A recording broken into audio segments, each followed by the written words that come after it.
Paljud inimesed pingutavad iga päev, et oma vormi, enesetunnet ja tervist paremaks saada. Ja isegi kui päeval kõik korras on, siis ikkagi kuidagi raskelt tuleb see. Aga miks?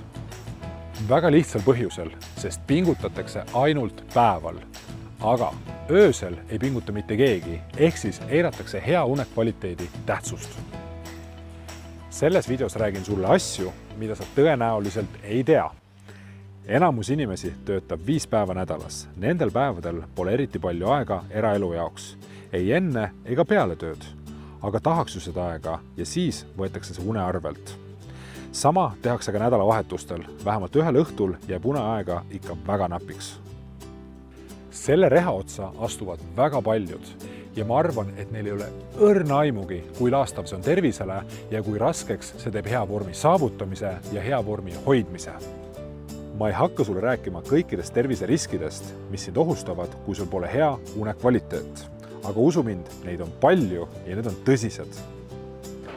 Räägin sulle parem sellest, kuidas sa saaksid oma unekvaliteeti paremaks, et su vaimne ja füüsiline vorm parem oleks. Esiteks, toitumine korda, sest nii varustad oma organismi vajalike toitainetega, et kõik oleks töökorras. See on väga lihtne, toitu lihtsalt naturaalsetest toiduainetest ja valmista oma toit ise. Ole aktiivne. Mõõdukas aktiivsus enne õhtusööki väsitab kergelt keha ja annab vajaduse une järele. Ole positiivne ja heatahtlik, sest see aitab stressitaset langetada, mis on üks peamisi halva unekvaliteedi põhjustajaid.